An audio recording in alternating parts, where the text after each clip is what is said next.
अक्षय तृतीया कथा। जाने अगले जन्म में कैसे बनता है राजयोग। इस दिन किए गए पुण्य कर्म का फल अक्षय होता है, उस फल का नाश नहीं होता। इसलिए अक्षय तृतीया को सिर्फ अच्छे कर्म करने को कहते हैं। इस दिन किए गए बुरे कार्यों का बुरा फल भी अक्षय रहता है, जो अगले जन्म में भोगना पड़ता है।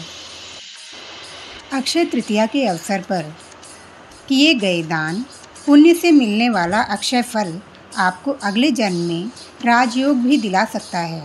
ठीक वैसे ही जैसे एक वैश्य अपने अगले जन्म में राजयोग से राजा बन गया। अक्षय तृतीया की कहानी। बहुत समय पहले की बात है। कुशावती नामक नगरी में महोदय नाम का एक वैश्य रहता था।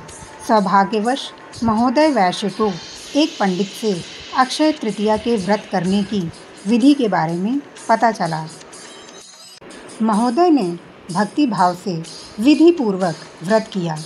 व्रत के प्रताप से महोदय वैश्य कुशावती का महाप्रतापी शक्तिशाली राजा बन गया। उसका खजाना हमेशा स्वर्ण मुद्राओं, हीरे जवाहरातों से भरा रहता था। राजा महोदय अच्छे स्वभाव का तथा दानवीर था। वह उदार मन से खुले हाथ से दान करता था और असहाय व गरीबों की भरपूर सहायता करता था। एक बार राजा का वैभव और सुख शांतिपूर्ण जीवन देखकर दूसरे राजाओं ने उसकी समृद्धि का कारण पूछा।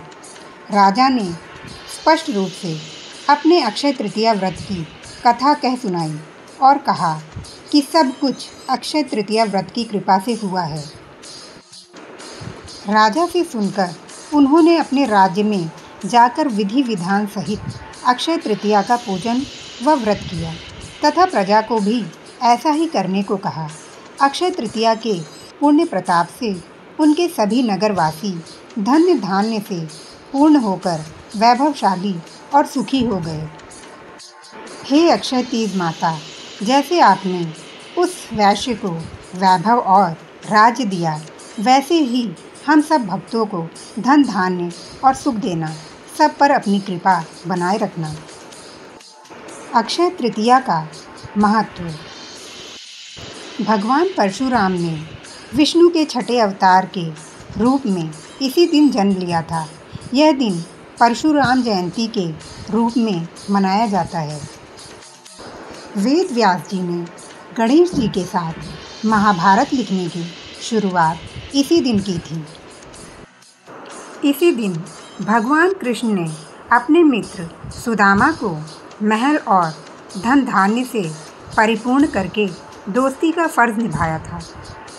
इस दिन महाभारत का युद्ध समाप्त हुआ था और त्रेता युग की शुरुआत हुई थी। माना जाता है कि इस दिन किया गया जब तक पितृतर्पण, दान पुण्य आदि करने से इसका फल हमेशा व्यक्ति के साथ रहता है, जिसका कभी क्षय नहीं होता। किसी भी शुभ कार्य जैसे शादी, गृह प्रवेश, मकान बनाना, नए व्यापार की शुरुआत आदि के लिए अक्षय तृतीया का दिन अबूझ मुहूर्त वाला दिन माना जाता है। अर्थात बिना किसी संकोच के किसी भी कार्य की शुरुआत इस दिन की जा सकती है। अक्षय तृतीया को भाग्य तथा सफलता देने वाला दिन माना जाता है। बहुत से लोग इस दिन सोना खरीदना शुभ मानते हैं। इस दिन गंगा नदी स्वर्ग से उतरकर धरती पर आई थी। इस दिन गंगा स्नान का विशेष महत्व माना जाता है। प्रसिद्ध 3.5 मुहूर्त में अक्षय तृतीया का दिन भी शामिल है।